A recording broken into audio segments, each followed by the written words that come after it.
El continente negro de los primeros exploradores se convirtió en el escenario del último acto del imperio de la reina Victoria.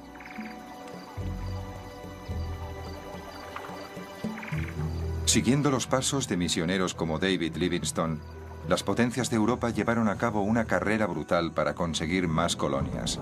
Una carrera que sería conocida como la lucha por África.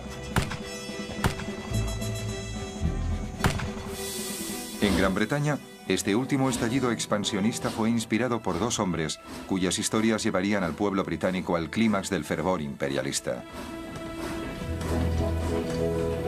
El primero, el general Charles Gordon, enviado en misión diplomática a un pobre país árabe, inició una cruzada personal para liberar a un pueblo oprimido. Su actitud desafiante llevaría a su reina y a su imperio a una guerra santa y a una búsqueda romántica pero violenta para imponer un nuevo orden mundial. El segundo, Cecil John Rhodes, empezó como un sencillo cultivador de algodón y se convirtió en el mayor creador imperial de su generación. Para financiar sus sueños de conquista se embarcó en una despiadada búsqueda de diamantes, oro y poder que le convertiría en el hombre más formidable y odiado de África. Ambos, Cecil Rhodes y Charles Gordon, ejemplificaron las virtudes y los vicios de su época. Llevarían a Gran Bretaña a nuevos niveles de gloria y expondrían el lado oscuro del imperio de Victoria. El Imperio Británico, el imperio de la reina Victoria, la lucha por África. A los 60 años, la reina Victoria seguía llevando los trajes de satén negro con encajes blancos que se puso por el luto de su querido esposo, el príncipe Alberto, que había muerto 20 años antes. Para sus 350 millones de súbditos repartidos por todo el mundo, ella era el símbolo divinizado del poder y prestigio británico, pero en el invierno de 1884 su imperio se enfrentó a una seria amenaza de una de las regiones más pobres y oscuras de la tierra, Sudán.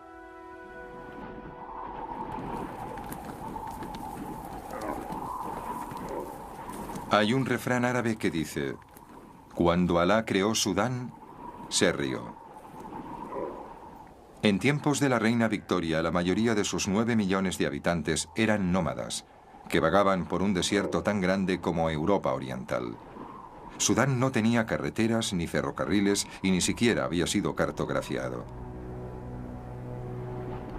De este desierto surgió un profeta, un predicador islámico que sería conocido por los árabes y más tarde por el mundo como el Mahdi, el esperado. El Mahdi inspiró a las tribus guerreras de Sudán para levantarse contra sus corruptos gobernantes. Sus ejércitos barrieron el país como el mismo Simún, el famoso viento del desierto. Pronto muchos ingleses temieron que la yihad o guerra santa se extendería hacia el norte, hasta Egipto, amenazando la arteria vital del Imperio Británico, el Canal de Suez. 3/4 partes de los barcos que navegaban por el canal eran británicos y conformaban un eslabón vital con las posesiones más ricas de Victoria en India y el este. Por esa razón, para protegerlo, había tropas británicas estacionadas en Egipto. Ahora la reina apremió a su primer ministro Gladstone para emplear las tropas contra el Mahdi. La reina tiene firmes convicciones sobre Sudán y Egipto y debe decir que cree que hay que dar un golpe. Se trata de árabes salvajes que no tienen ninguna oportunidad frente a un ejército regular. Debemos hacer una demostración de fuerza. Gladstone se esforzó en tratar a la reina con cortesía, aunque no tenía en muy alta estima sus juicios de valores. Sin ningún valor. William Ewart Gladstone fue uno de los grandes estadistas de la época victoriana, un hombre con una inmensa fuerza moral y física. Al cumplir los 70 años se relajaba talando árboles en su casa de campo. Creía que la fuerza de la economía británica y la de su ideal liberal podía liderar el mundo. Era un gran defensor de los derechos humanos y creía en la lucha contra la tiranía. Se oponía a emplear las tropas británicas para sofocar lo que él consideraba un levantamiento popular en Sudán. Pero la prensa y el público opinaban lo mismo que la reina. Querían acción.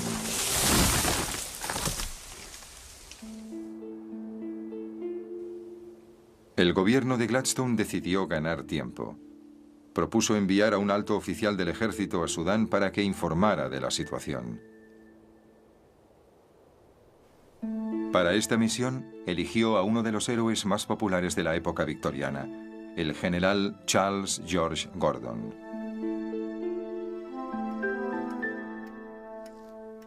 Gordon se había hecho famoso en China, cuando fue enviado para ayudar a defender a los comerciantes británicos de los horrores de la guerra civil. Tomó el mando de una pequeña fuerza de campesinos y aventureros conocidos como el Ejército Siempre Victorioso. Era implacablemente valiente y comandó el Ejército Siempre Victorioso, llevándolo a la victoria como un caballero medieval. Cargaba contra las hordas del enemigo, llevando solo su bastón de oficial, que él llamaba su varita de la victoria. En una campaña relámpago de 18 meses, venció a los rebeldes de Taiping y restauró la paz en el país. Gordon se convirtió en un héroe. Cuando volvió a Inglaterra, descubrió para su sorpresa que todo el mundo quería verle. Fue invitado a ver a la reina y durante el resto de su vida fue conocido como Gordon el Chino. El emperador chino le había ofrecido a Gordon una fortuna para que se quedara. Este declinó la oferta. No tenía el menor interés por el dinero. En una época famosa por los excéntricos ingleses, Gordon era todo un personaje.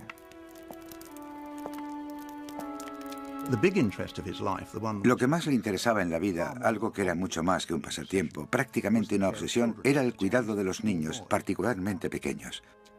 Buscaba niños hambrientos, durmiendo en portales, desollinadores, y los llevaba a su alojamiento, los lavaba, los vestía, los enviaba a la escuela, les daba dinero para sus gastos, se ocupaba de su educación y les encontraba un empleo.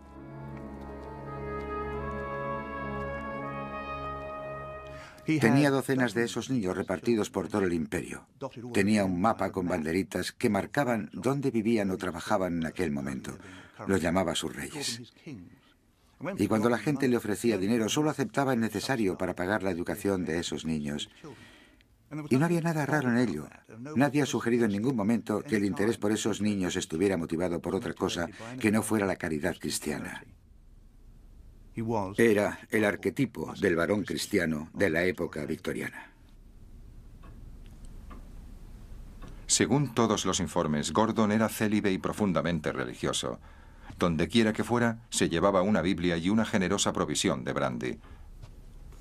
Desde la guerra en China, había comandado varias campañas en África. Tenía reputación de rebelde que con frecuencia desobedecía las órdenes. Este era el hombre que el gobierno británico había elegido para enviar a Sudán. La tontería más grande fue enviar a Gordon, que era como un alumno indisciplinado, el héroe de los muchachos. Probablemente también bebía en exceso. Un cristiano, según los criterios de Gladstone, extraordinariamente vulgar, renacido por el cristianismo, por así decirlo, cuando estaba sobrio. En una noche invernal de enero de 1885, importantes miembros del gobierno y del ejército esperaban en la estación londinense de Charing Cross.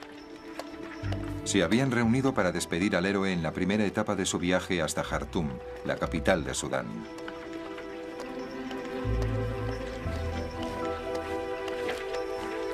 Gordon llegó tarde. Había estado cenando con unos amigos y había perdido la noción del tiempo jugando con sus hijos. También había olvidado coger dinero. El secretario de Asuntos Exteriores se apresuró a comprarle el billete a Gordon.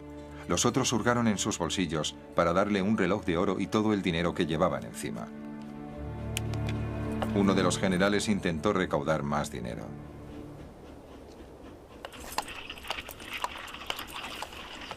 Garnet Bosley se fue corriendo a los clubes solo para caballeros de St. James, diciéndole a la gente que jugaba al bridge o estaba cenando: rápido, rápido, denme todo el dinero que tengan. Gordon se va a Khartoum y no tiene dinero. Esto provocaría celos, sospecho yo, entre los círculos más elegantes, porque enviaban a alguien con una misión muy delicada que ni siquiera se había molestado en ir al banco.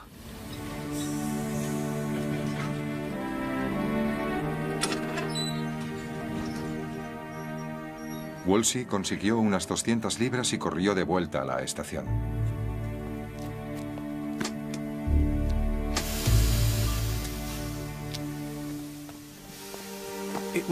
En cierto modo, la noche que Gordon partió para Khartoum era una maravillosa estampa victoriana. El duque de Cambridge mantuvo abierta la puerta del vagón y Sir Garnet Bosley le subió el equipaje y todos le estrecharon la mano. Él subió al tren, cerró la puerta, la máquina dejó sonar su silbido y el jefe de estación agitó la bandera y el tren se puso en marcha, llevando a Gordon a su destino.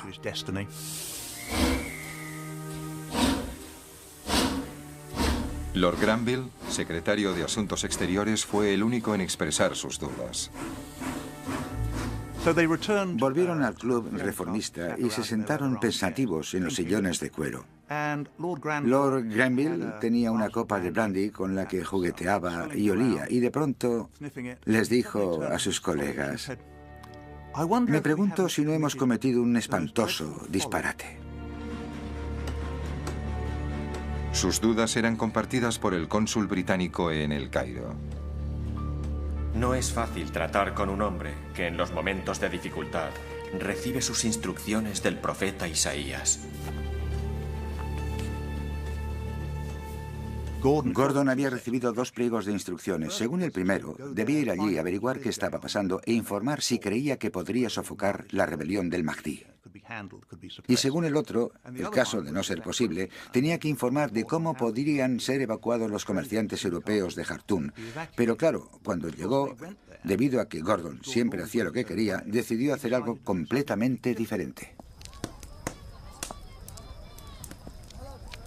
Gordon se sintió consternado por lo que vio en Sudán.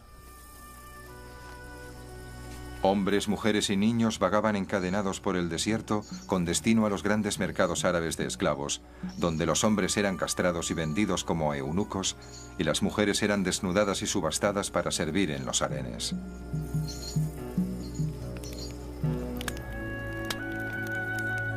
Gordon asumió el mando en Khartoum e hizo una hoguera con los famosos látigos utilizados por los negreros y los gobernantes sudaneses para controlar el pueblo.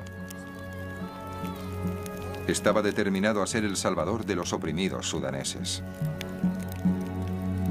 He venido sin tropas, pero con la ayuda de Dios nos enfrentaremos a los males de Sudán.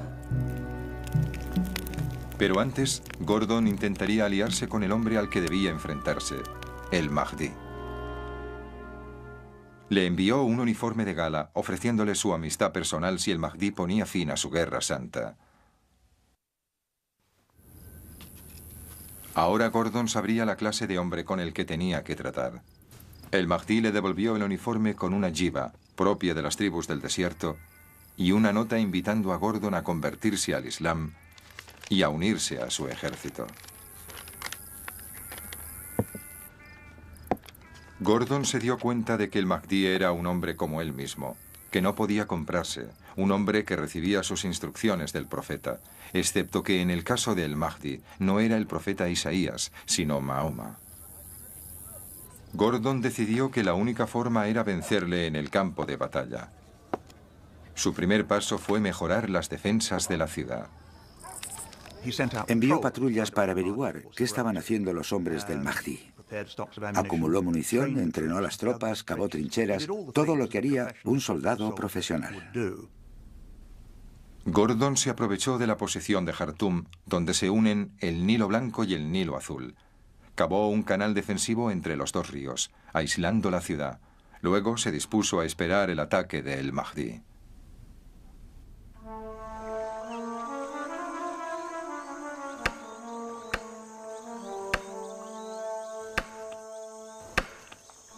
Las fuerzas de el Mahdi cortaron la única línea de telégrafo con el Cairo y se dispusieron a esperar a que el hambre obligara a la ciudad a rendirse. Gordon se vio atrapado en Jartum con 35.000 hombres, mujeres y niños. Para salvarlos necesitaba la ayuda de Gran Bretaña. El objetivo estratégico era obligar al gobierno británico a enviar una fuerza para luchar contra el Mahdi, y pensaba conseguirlo resistiendo hasta que no tuvieran más opción que ir en su ayuda. Pero en Londres, sus peticiones de ayuda cayeron en oídos sordos. Gladstone estaba determinado a que Gran Bretaña no se viera implicada en una guerra en Sudán. Por el contrario, simpatizaba con la lucha de el Mahdi. Gladstone sostenía que el imperio británico ya era demasiado grande y en todo caso debería reducirse, pero sobre todo era el jefe del gobierno y no permitiría que un general de los ingenieros reales medio loco, que había decidido apoderarse de una ciudad en pleno desierto contra cualquier probabilidad de éxito, le arrastrara a una guerra en el extranjero. No era parte de la política del gobierno. Gladstone le dijo al Parlamento: enviar tropas sería iniciar una guerra de conquista contra un pueblo que lucha por su libertad, y lo hace con toda razón.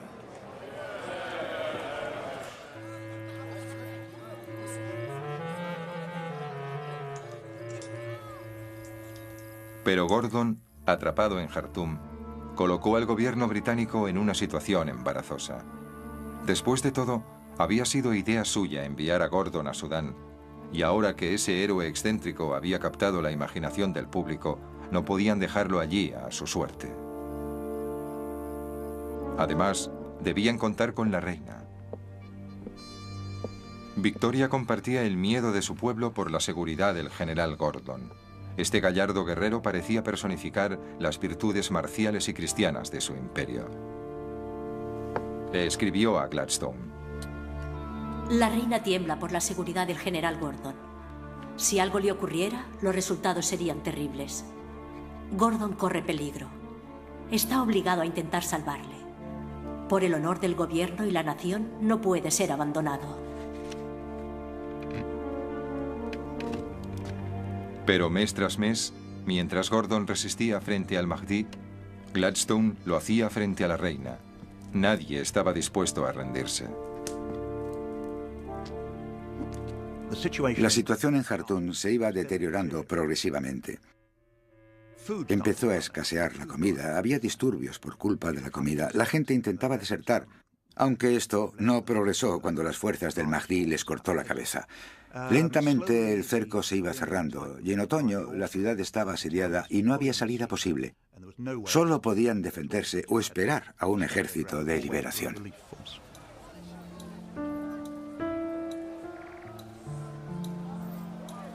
De la ciudad asediada salían informes que los barcos a vapor llevaban por el Nilo. Muy pronto, toda Inglaterra sabía que Gordon estaba solo en sus dependencias, en el palacio del gobernador, aguardando todos los días la llegada de las tropas británicas que él esperaba enviarían desde Egipto. Le escribió al cónsul británico en El Cairo: ¿cuántas veces hemos escrito pidiendo refuerzos? No hemos recibido ninguna respuesta, y el corazón de los hombres se está agotando debido a ese retraso. Mientras ustedes están comiendo, bebiendo y descansando en cómodos lechos, nosotros estamos vigilando día y noche, procurando sofocar los movimientos del Mahdi. Gordon en Jartum era un episodio épico. Era un general británico clamando en el desierto, rodeado de salvajes, luchando por la causa del bien y el cristianismo, y nosotros teníamos que sacarlo de allí. Era, y a los británicos les encantaba, el último hombre en el último asalto.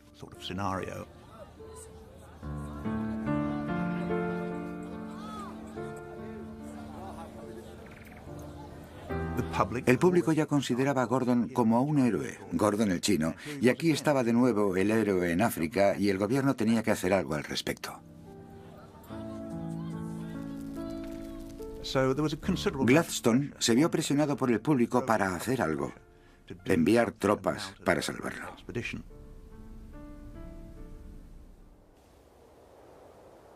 A los 8 meses de iniciarse la misión de Gordon, Gladstone se rindió. Ordenó al ejército británico que invadiera Sudán y sacara a Gordon de allí. Pero antes de llegar a Jartum, las defensas de Gordon empezaron a ceder. En la mañana del 26 de enero de 1885, el Mahdi lanzó su asalto final. Hordas de guerreros atravesaron la brecha en los muros de la ciudad. Gordon corrió al tejado del palacio del gobernador. En las calles, el pueblo de Jartum era masacrado por las fuerzas del Mahdi.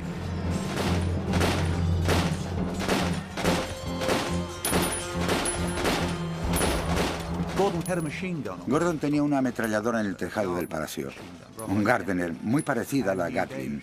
Disparaba contra las fuerzas del Mahdi que corrían por la calle para asaltar el palacio, hasta que estuvieron demasiado cerca y no podía inclinarla más. Cuando los guerreros del Mahdi llegaron a los muros del palacio, Gordon abandonó el tejado. Solo en sus dependencias se vistió con su uniforme y se preparó para enfrentarse a su destino. Los relatos de lo que ocurrió a continuación difieren.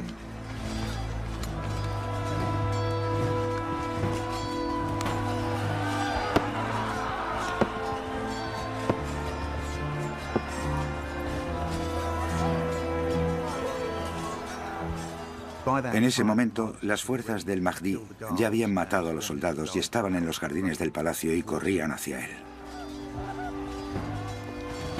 Según dicen, apareció en lo alto de las escaleras cuando llegaron los lanceros del Mahdi. Se enfrentaron. Para ellos tuvo que ser sorprendente ver por fin a Gordon, un hombre del que probablemente habían oído hablar tanto, el Diablo.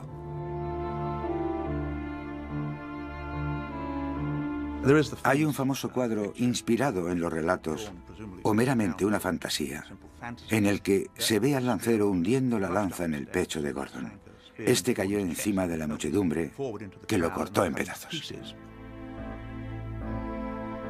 Este es el icono que rápidamente reprodujeron los artistas británicos y que se convertiría en el primer mártir cristiano del imperialismo. Los hombres que realmente le vieron morir, 40 años más tarde, les dijeron a los oficiales británicos en Sudán que murió en un pasillo disparando su revólver en una escaramuza. Pero es mejor, o si lo prefieren más cinematográfico, verlo allí, de pie, noble, distinguido, un héroe británico aceptando su destino. Más tarde, el mismo día, la cabeza de Gordon fue mostrada a uno de sus oficiales que había sido hecho prisionero. Luego, la colgaron en la horquilla de un árbol, donde los niños le tiraban piedras y excremento de camello. La reina consideró que Gladstone era personalmente responsable. Le escribió a su secretaria privada. El señor Gladstone y el gobierno tienen en su conciencia la sangre inocente, noble y heroica de Gordon. Nadie que reflexione en qué circunstancias fue enviado allí y le fue negado todo tipo de ayuda puede negarlo. Envió un furioso telegrama al primer ministro que iba en tren camino de Londres. Los cables de Victoria a sus ministros invariablemente eran codificados, pero no este. Este podía leerlo cualquier empleado de telégrafos y lo hizo con intención de que fuera una censura pública al hombre que había fallado al imperio y a su más grande héroe.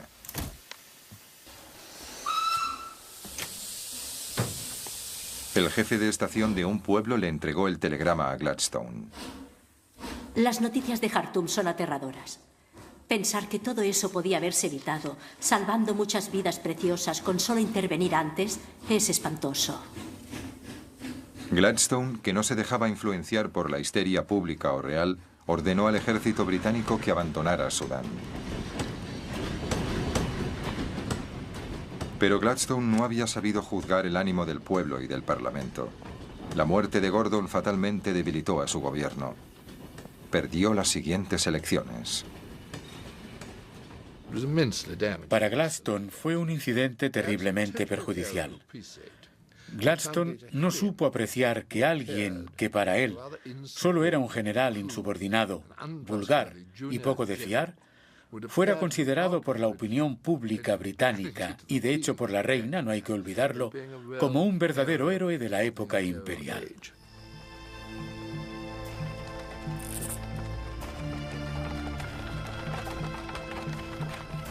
La caída de Gladstone tendría serias repercusiones en todo el imperio, especialmente en el sur de África. La falta de su influencia moral dejó libre el camino a un hombre que llevaría el imperio de Victoria por un sendero mucho más peligroso. Cecil John Rhodes había llegado a Sudáfrica a los 17 años para trabajar en la hacienda algodonera de su hermano. No había nada que distinguiera a Rhodes de miles de emigrantes británicos que dejaban la madre patria para hacer fortuna en las colonias británicas. Pero este joven, hijo de un clérigo, dedicaría gran parte de su vida a ampliar el dominio británico, convirtiéndose en el hombre más peligroso del imperio de la reina Victoria.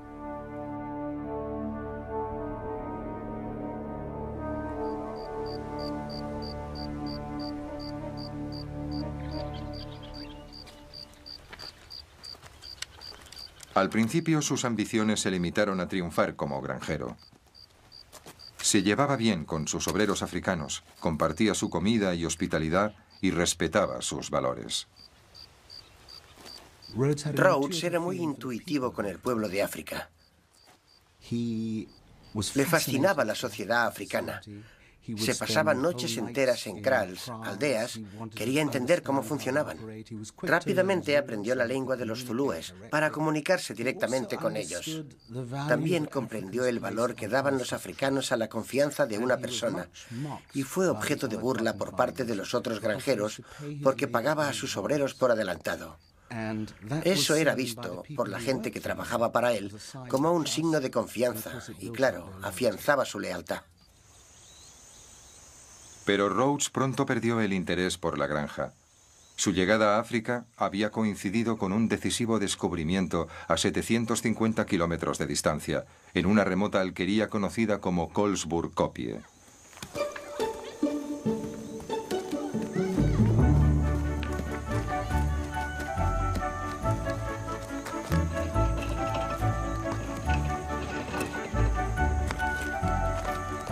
Un colono holandés vio que los hijos de sus vecinos jugaban al clip-clip o juego de los cantillos. Se fijó en una piedra que brillaba de forma especial y fue a verla de cerca. Un visitante británico había escrito con anterioridad sobre esta desolada tierra de África. Su Majestad no posee en todo su imperio una franja de tierra tan fea como esta. Pero como pronto descubriría, el mundo contenía riquezas más allá de los sueños más codiciosos.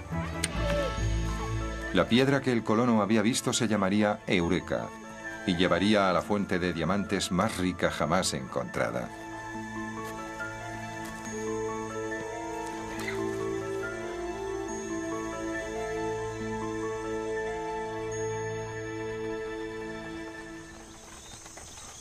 Rhodes lo abandonó todo.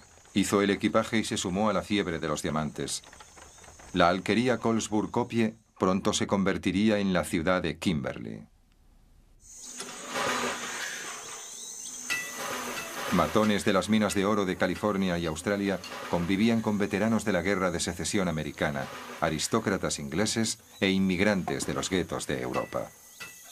Todos atraídos por un agujero en la tierra que cada día era más grande. Para estos hombres, Kimberley les prometía riqueza inmediata, pero a un precio.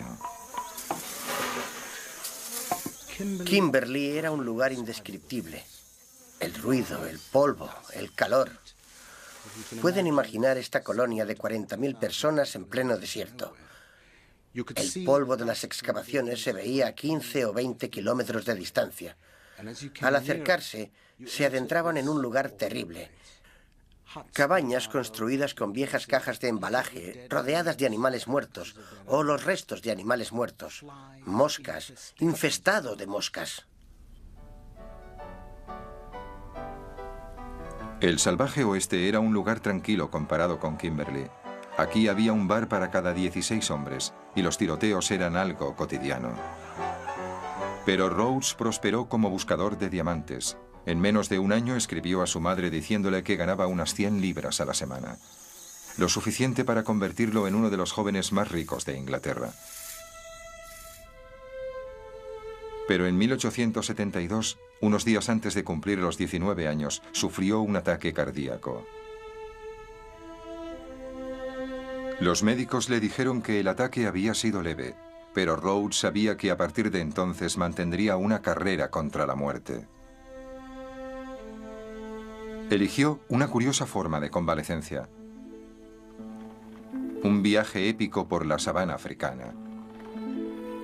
Algunos creen que durante este viaje, Rhodes acrecentó su gran amor y desarrolló su gran plan para África. Muchos estudiosos han dicho que esos 9 meses que Rhodes pasó viajando por África en una carreta tirada por bueyes hasta llegar al territorio de los Boers tuvo un efecto increíble en él. Rhodes escuchó miles de historias de cazadores sobre el interior de África.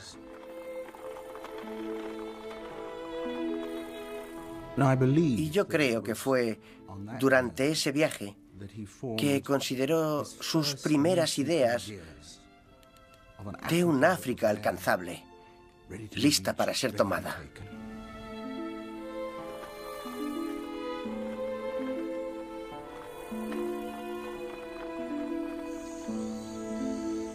Una vez recuperada la salud, Rhodes volvió a las minas de diamantes. La mayoría de los mineros creían que las minas estaban agotadas y querían vender sus concesiones. Rhodes se arriesgó y las compró. Su instinto no le engañó. Bajo la primera capa de diamantes había otra, incluso más rica. Rhodes puso todas las concesiones bajo el control de una sola empresa, De Beers. En 10 años controlaría el 90% de la producción mundial de diamantes. Rhodes se sirvió de su riqueza para financiar su sueño. El dinero es poder. ¿Y qué puede conseguirse sin poder? Rhodes soñaba con crear una vasta colonia británica de norte a sur de África. Para conseguirlo, planeó construir un ferrocarril desde Ciudad del Cabo a El Cairo. Pero antes necesitaba apoyo político en Sudáfrica. Fue elegido para el Parlamento de El Cabo y entró en relación con Africana Bond, el partido de los granjeros holandeses o Boers que estaban consolidando su propio poder quitándoselo a los nativos africanos. Estamos hablando de un momento en el que la población negra de El Cabo votaba, siempre y cuando tuvieran alguna propiedad. Formaban parte de jurados en juicios a personas blancas. Esto constituía una aberración para Africana Bond. Y Rhodes estableció una íntima alianza con ellos. Rhodes, que antes había presumido de su falta de prejuicios, pronunció un discurso en el nuevo Parlamento de El Cabo. ¿Acaso este Parlamento cree que es correcto que hombres en estado salvaje tengan derecho al voto? Hay que tratar a los nativos como un pueblo subyugado. Ser sus señores. Los nativos deben ser tratados como niños sin derecho al voto. Tras el discurso de Rhodes, la ley cambió. En Sudáfrica se retiró el voto de todos los africanos nativos, menos de un puñado. Rhodes, durante toda su carrera, no dejaba de cambiar las piezas en el tablero. Consideremos las minas de diamantes. Si nos remontamos al principio de su historia, la población negra era propietaria de concesiones, competía con los blancos.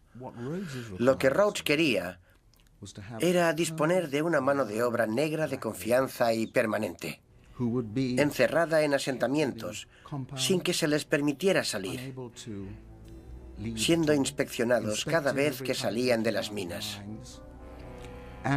Y la necesidad de una mano de obra controlada llevó a Rhodes a las políticas más racistas. La carrera de Rhodes no tiene sentido en términos políticos. Pero si se considera en términos económicos, sí lo tiene. Las alianzas que firmaba eran para conseguir beneficios y hacer negocios, y eso es indiscutible.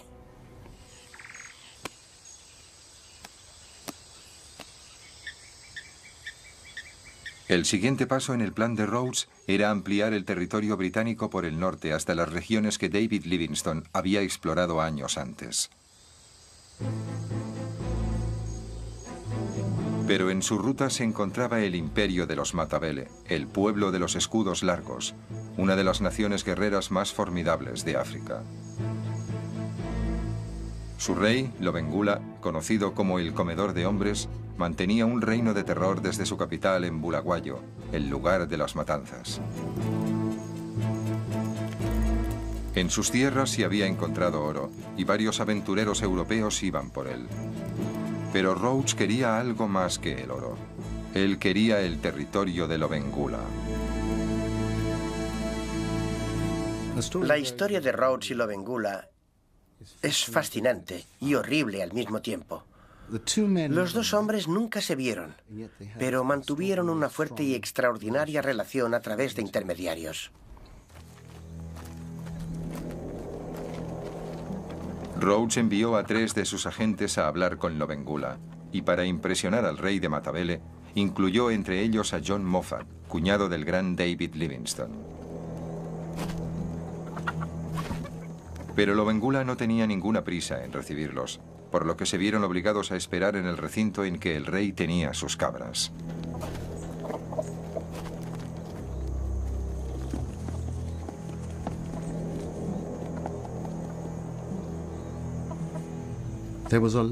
Fue una larga espera para los emisarios de Rhodes. Rod, concretamente, escribió sobre las malas condiciones, el barro, las moscas y el hedor, la impaciencia que les dominaba. Lobengula los tuvo esperando literalmente meses, mientras tomaba una decisión. Por fin, después de la espera, Lobengula dio a entender que estaba dispuesto a mantener una gran indaba, conferencia, para discutir si le otorgaba una concesión al consorcio de Rhodes. John Moffat le presentó a Lobengula un documento que le otorgaba a Rhodes unos poderes extraordinarios. La total y exclusiva propiedad de todos los metales y minerales de mi reino, principados y dominios, juntos con el poder para hacer todo lo que se considere necesario para obtener y procurar los mismos.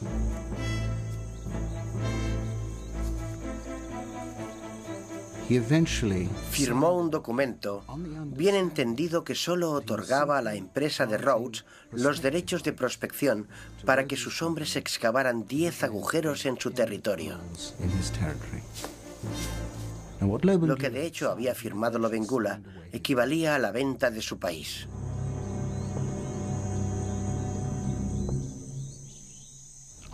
Armado con ese documento, Rhodes fue a Londres en busca de una célula real, que sería la sanción de Gran Bretaña a su derecho sobre dicho territorio.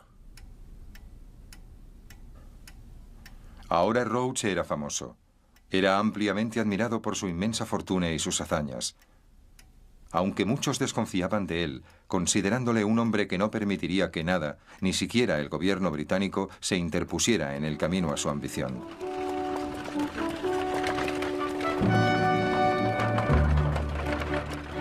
La reina sentía curiosidad por el poderoso súbdito. Invitó a Rhodes al castillo de Windsor. En 1890, cuando conoció a la reina Victoria, la hechizó.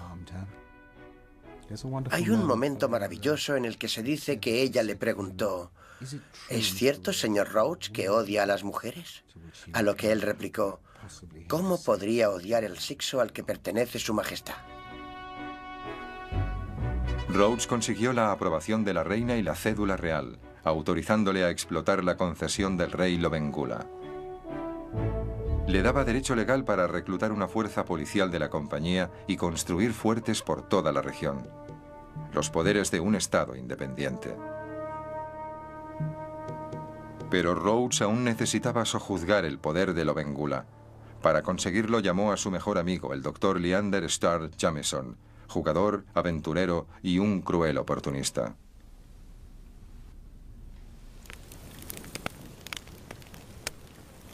Su oportunidad llegó cuando Lobengula atacó a una tribu más débil por una disputa por el ganado. Jameson le envió un mensaje a Rhodes. Tenemos la excusa de una disputa por unas mujeres y niños asesinados, y si consiguiéramos las tierras de Matabele, tendríamos un gran potencial en acciones.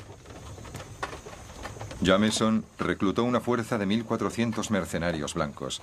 A cada hombre le prometieron 2.400 hectáreas de las tierras de Lobengula y 15 concesiones para buscar oro. Cuando Rhodes y Jameson decidieron que había llegado el momento de apropiarse de las tierras de Matabele, la clave, el arma clave para ello, fue la ametralladora Maxim. Se trataba de un arma que disparaba 60 balas por segundo. Nunca había sido utilizada en el campo de batalla.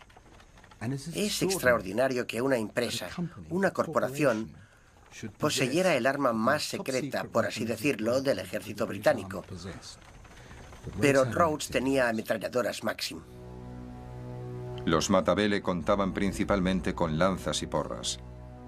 El resultado fue devastador.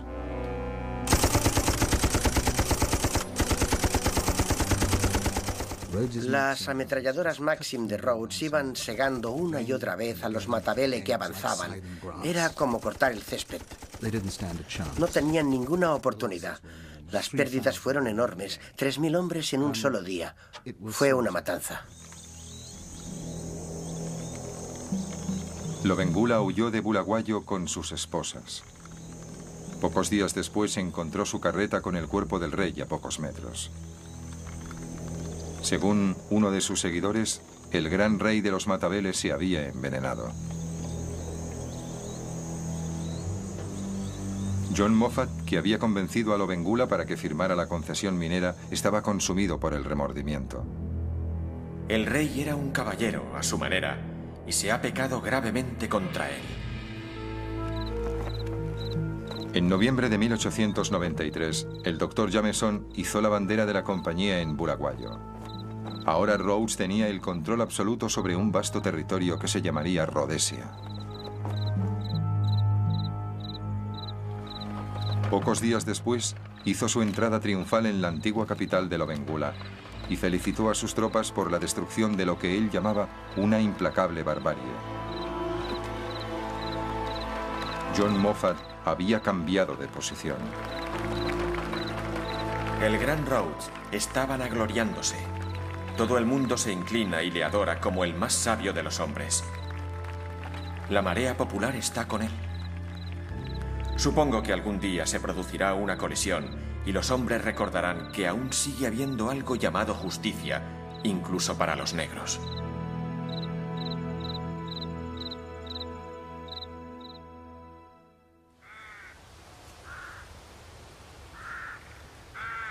La recompensa de Rhodes fue ser elegido primer ministro de la colonia de El Cabo.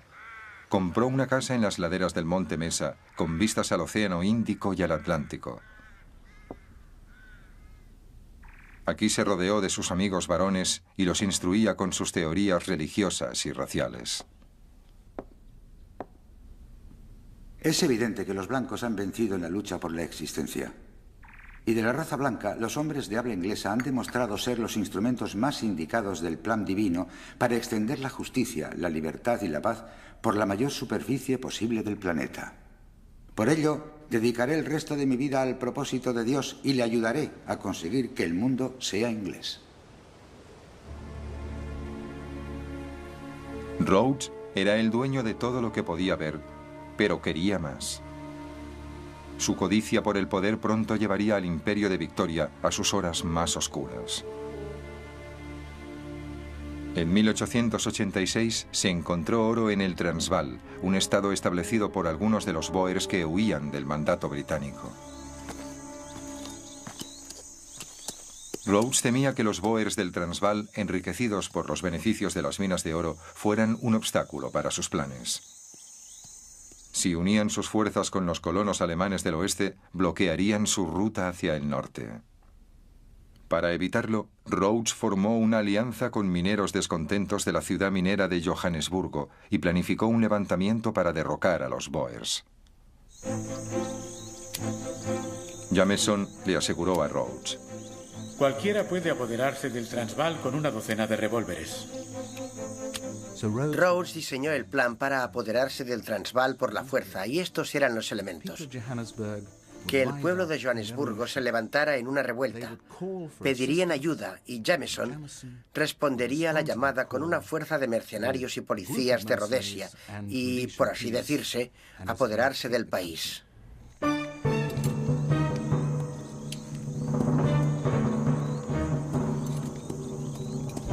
La prometida revuelta no se materializó, pero Jameson continuó con el plan. Llegó al Transvaal al mando de sus hombres, pero los Boers los estaban esperando. Dejaron que los invasores avanzaran hasta que los rodearon y entonces los fueron matando con asesina precisión.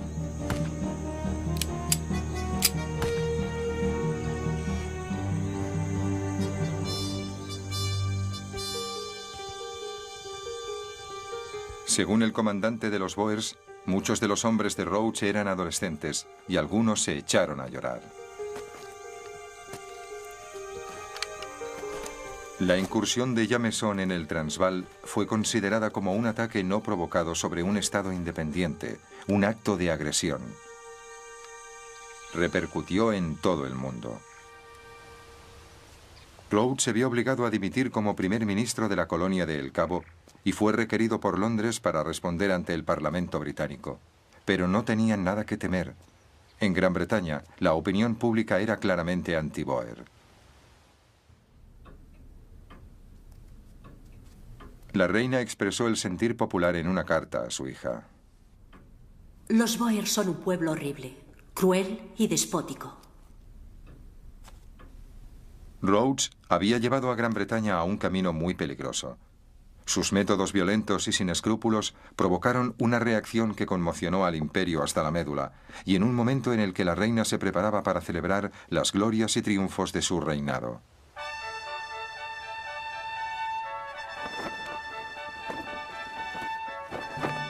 «1897 era el año del jubileo de diamantes de Victoria, 60 años en el trono. Militares y líderes coloniales de todos los rincones del imperio llegaron a Londres para participar en un desfile espectacular. Fue filmado por las nuevas cámaras de cine.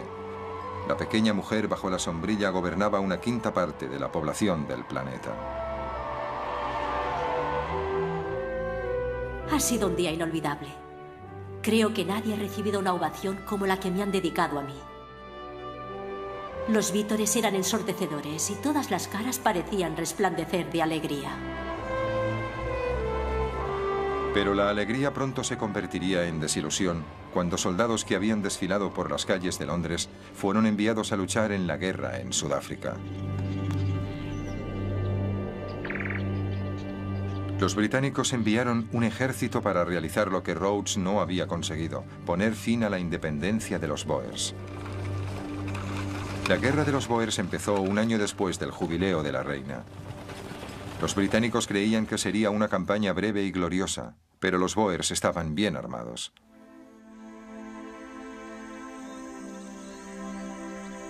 Un soldado inglés escribió en su diario: Tan pronto como empezamos a avanzar, silbaron las balas. De pronto una Maxim abrió fuego sobre nosotros. Eso frenó la línea de fuego, porque todos se tiraron al suelo y nadie se atrevió a moverse.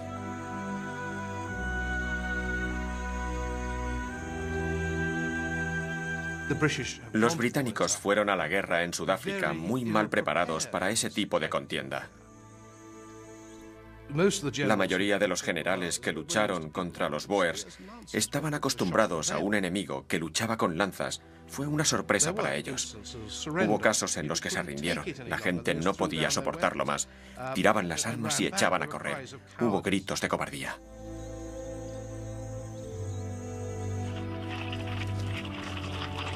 Las sucesivas derrotas acabaron con la confianza del pueblo británico. Incluso la firme Victoria estaba conmocionada. Hoy no ha habido noticias, solo listas de bajas. La guerra le tocó personalmente cuando su nieto, el príncipe Christian Victor, apareció entre los soldados muertos. Los británicos incrementaron el esfuerzo de guerra. Enviaron 250.000 de soldados al sur de África. Lentamente, la marea fue en contra de los bóers. Los ejércitos bóers fueron derrotados, pero sus jóvenes comandos continuaron con una guerra de guerrillas.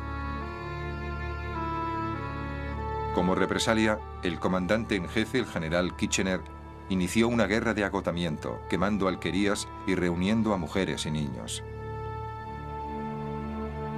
Los internó en los primeros campos de concentración.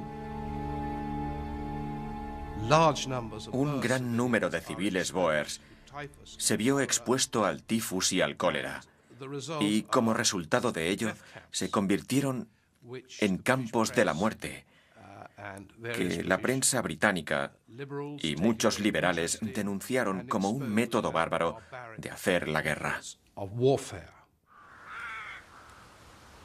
El patriotismo de la reina y del pueblo siguió inalterable. Pero los desastres de la guerra de los bóers alimentaron una mayor desilusión de la que el ideal imperialista nunca se recuperó.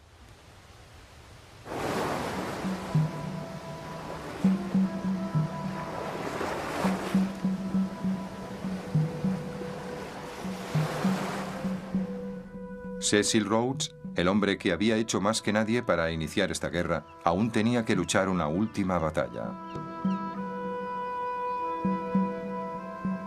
El estado de su corazón le dificultaba la respiración. Fue llevado a su pequeña casa en la costa, con la esperanza de que la brisa del mar aliviara su angustia.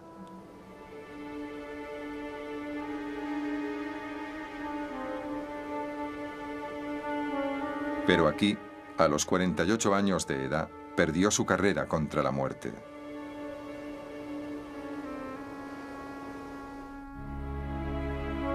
Había dejado escrito que quería ser enterrado en Rhodesia, en un lugar que él llamaba la vista del mundo. Su tumba fue marcada no con una cruz, sino con una enorme piedra. Era, en palabras del alto comisionado británico, un lugar pagano, siniestro y embrujado.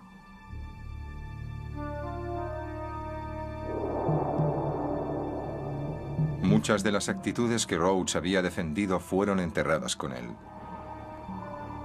La era de Victoria había terminado, y con ella el incuestionable imperialismo que había representado.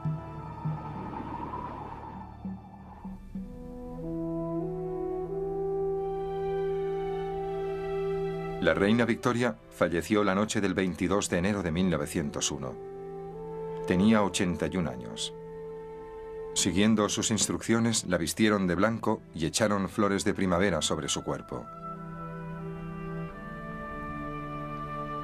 Su cara fue cubierta con el velo que llevaba el día de su boda con el príncipe Alberto, 60 años antes.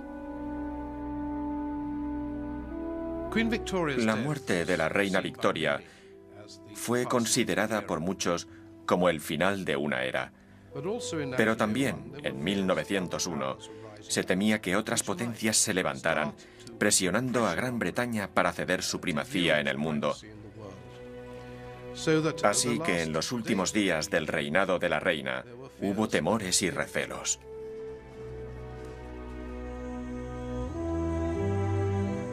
Rhodes había ampliado en exceso el imperio. Las repúblicas bóers que él había obligado a Gran Bretaña a conquistar pronto obtuvieron la independencia. Su espíritu agresivo sería reemplazado por un liberalismo gladstoniano. Los ideales que el príncipe Alberto había inculcado en Victoria en los primeros años de su reinado demostraron al final ser más duraderos que el duro imperialismo de sus últimas décadas.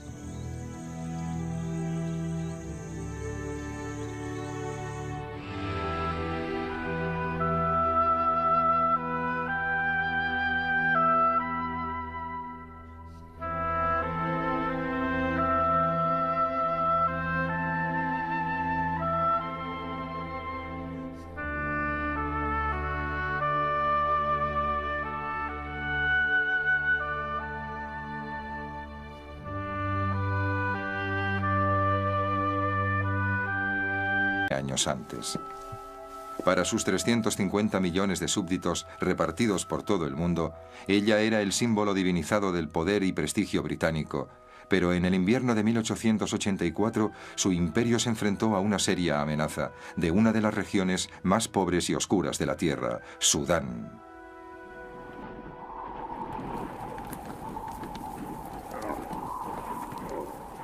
Hay un refrán árabe que dice: cuando Alá creó Sudán, se rió. En tiempos de la reina Victoria, la mayoría de sus 9 millones de habitantes eran nómadas, que vagaban por un desierto tan grande como Europa Oriental. Sudán no tenía carreteras ni ferrocarriles y ni siquiera había sido cartografiado. De este desierto surgió un profeta, un predicador islámico que sería conocido por los árabes y más tarde por el mundo como el Mahdi, el esperado. El Mahdi. Gladstone se esforzó en tratar a la reina con cortesía, aunque no tenía en muy alta estima sus juicios de valores. Sin ningún valor. William Ewart Gladstone fue uno de los grandes estadistas de la época victoriana, un hombre con una inmensa fuerza moral y física. Al cumplir los 70 años se relajaba talando árboles en su casa de campo. Creía que la fuerza de la economía británica y la de su ideal liberal podía liderar el mundo. Era un gran defensor de los derechos humanos y creía en la lucha contra la tiranía. Se oponía a emplear las tropas británicas para sofocar lo que él consideraba un levantamiento popular en Sudán. Pero la prensa y el público opinaban lo mismo que la reina. Querían acción.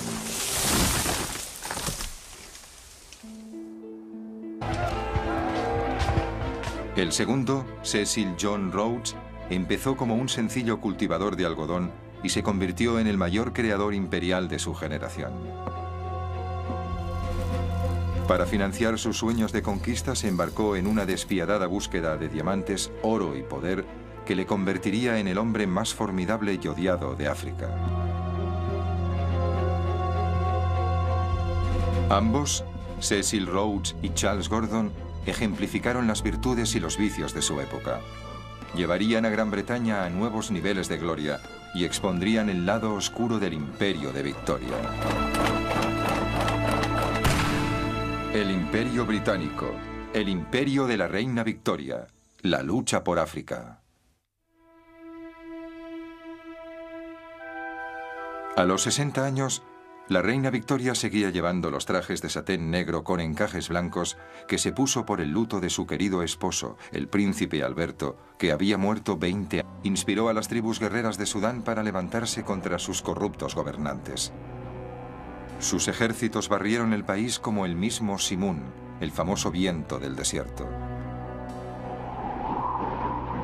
Pronto muchos ingleses temieron que la yihad o guerra santa se extendería hacia el norte, hasta Egipto, amenazando la arteria vital del imperio británico, el Canal de Suez. 3/4 partes de los barcos que navegaban por el canal eran británicos y conformaban un eslabón vital con las posesiones más ricas de Victoria en India y el este. Por esa razón, para protegerlo, había tropas británicas estacionadas en Egipto. Ahora la reina apremió a su primer ministro Gladstone para emplear las tropas contra el Mahdi. La reina tiene firmes convicciones sobre Sudán y Egipto y debe decir que cree que hay que dar un golpe. Se trata de árabes salvajes que no tienen ninguna oportunidad frente a un ejército regular. Debemos hacer una demostración de fuerza. El continente negro de los primeros exploradores se convirtió en el escenario del último acto del imperio de la reina Victoria.